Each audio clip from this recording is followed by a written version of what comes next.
لما يتجمع أكبر أساطير الأكشن في تاريخ السينما في فيلم واحد اعرف إنك داخل على مجزرة من الأكشن في كوباية الشاي الجميلة بتاعتك ويلا بينا. في البداية أحب أقولك إنك بتتفرج على أقوى قناة تلخيص أفلام في مصر. ببساطة كده إحنا بنجيب لك الفيلم ساعة ونص ساعتين في 10 12 دقيقة بطريقة سلسة ومبسطة وسريعة. فلو بتحب النوع ده من الفيديوهات اتأكد إنك عملت اشتراك في القناة وخد لك كده لفة على الحلقات اللي فاتت وفعل الجرس عشان يوصلك كل جديد. ولو عجبك الفيديو ده مش هوصيك تعمل لايك لأنه أكبر دعم لنا وأكبر دليل إن الفيديو فعلا عجبك.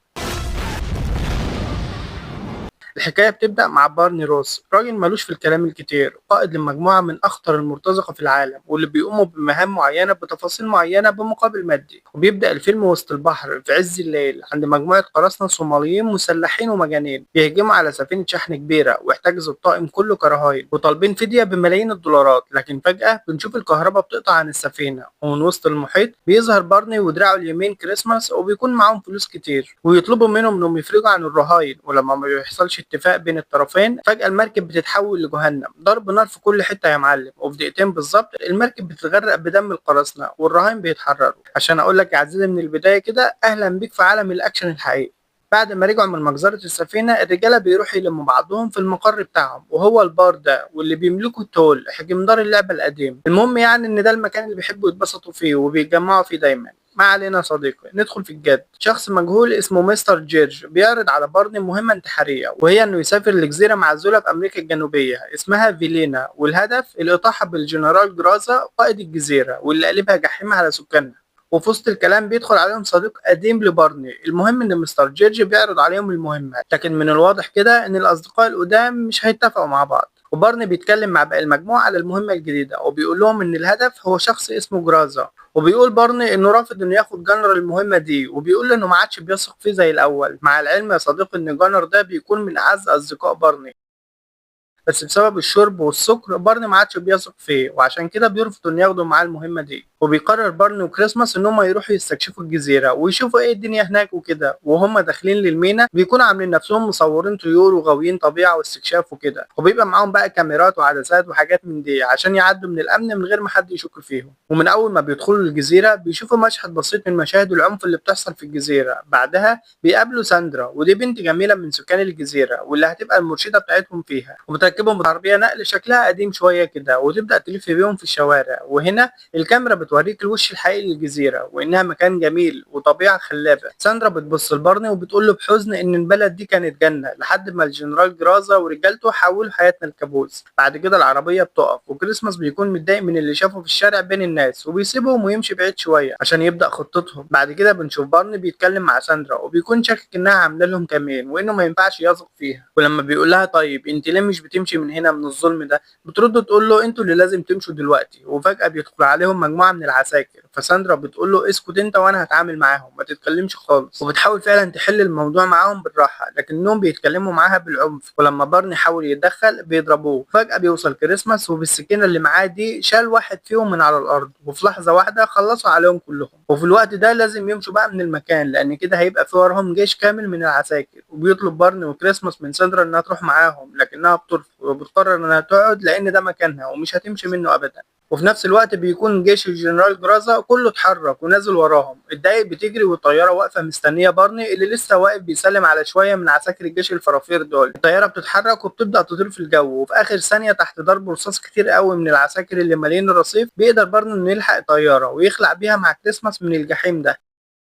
لكن وهم في الجو بيقرروا المجانين دول انهم يرجعوا تاني عشان يعلموا عليهم قبل ما يمشوا، وبينزلوا فيهم فعلا ضرب نار يا معلم بمنتهى الاحترافية وبيقدروا يدمروا الجيش كله تقريبا في دقايق بسيطة. وبيتنقل بين المشهد على زعماء الجزيرة اللي مش عاجبهم اللي حصل وان ازاي ده حصل. والجنرال جرازا بيقول لرئيس العصابة ازاي اتنين رجالة بس دخلوا الجزيرة ومسحوا كتيبة كاملة من عساكرك المدربين وفجروا المينا باللي فيها وطاروا بالطيارة قدام عينيكم وانت واقف تتفرج يا فندم. وبيجي المشهد على خيانة جنر للفريق القديم بتاعه وده بسبب انهم رفضوا انه يبقى معاهم تاني. وبنشوفه بيتفق مع الجنرال ورجالته وبيقول لهم انه عارف كل حاجة عنهم وده طبعا بمقابل مش قليل. وبيكون واحد من افراد العصابة بيتكلم معاه بعصبية كده ولما بيرد عليه وحش بيبقى عايز يقتله لكن الزعيم رفض لانه محتاج له، ورغم انه بيفتكر انه بيلعب عليهم في الاول لكن في النهاية بيصدقوه مضطرين. بيجي المشهد على بارني واللي أخيرا فهم اللعبة وعرف إن الراجل اللي طلب منهم المهمة دي وراه إيه بالظبط، وإنها مش مجرد مهمة عادية كده وخلاص، لأ ده وراها هدف تاني لناس تانية خالص. بعد كده بنشوف إن مونري رئيس العصابة عرف إن ساندرا واللي تبقى بنت الجنرال جرازا ليها يد، وإنها كانت بتساعد الناس الغريبة دي، وطبعا بيمسكوها عشان ساعدتهم وبياخدوها على زنزانة ضيقة كده ومفيش فيها نور، وبيفضلوا يعذبوا فيها عشان يعرفوا هم عرفوا منها إيه، بس هي بترفض تتكلم. وبيجي المشهد على بارني اللي بيقرر يرجع للجزيرة تاني عشان ينقذ ساندرا بعد ما حس بتأنيب الضمير لأنه كان يقدر يساعدها وما عملش كده، بس بيقرر إنه هيروح المرة دي لوحده،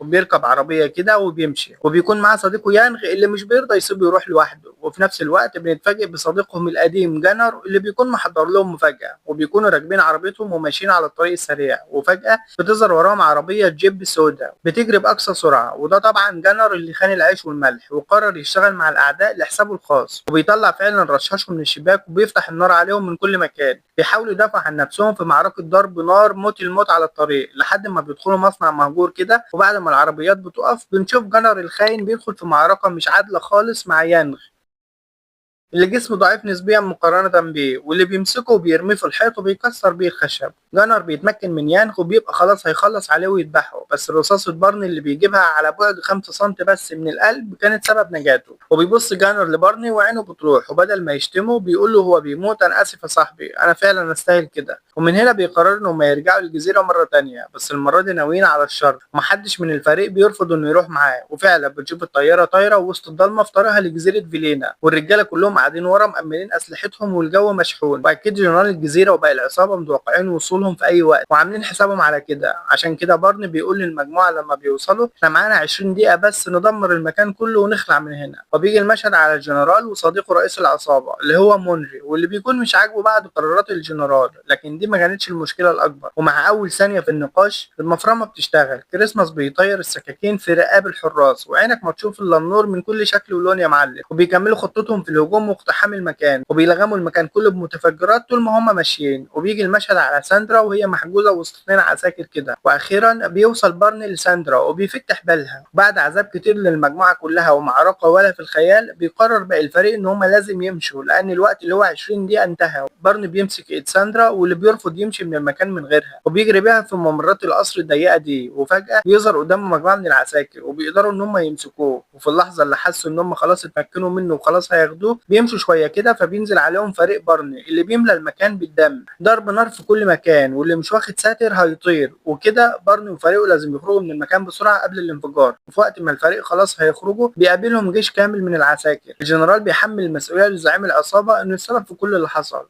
والمشهد بيجي على زعيم العصابة اللي في لحظة غدر بيقتل الجنرال وبياخد ساندرا رهينة معاه.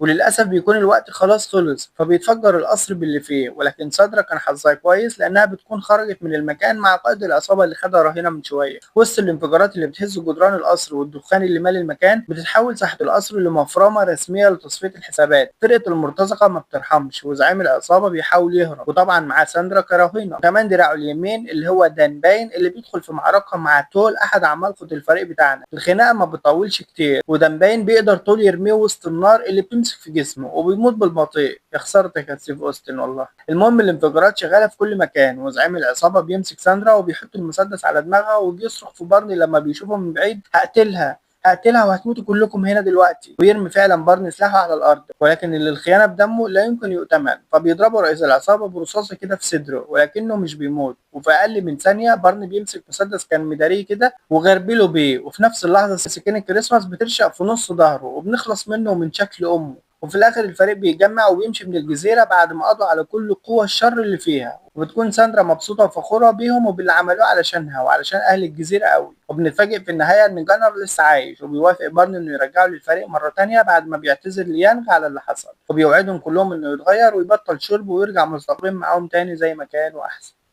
بس كده يا صديقي وبيخلص الفيلم لحد هنا، وكل اللي وصل هنا انتوا اجدع ناس. ما تنساش تقول رايك في التعليقات، ولو في اي اقتراحات تحب نعملها احنا بنقرا وبنرد على كل التعليقات. هسيب لك 4 اقتراحات ل4 افلام لو معاك وقت شوف اللي هيعجبك فيهم. وفي الاخر كالعاده ما تنساش اخواتك من دعواتك، وصل على النبي محمد. سلام.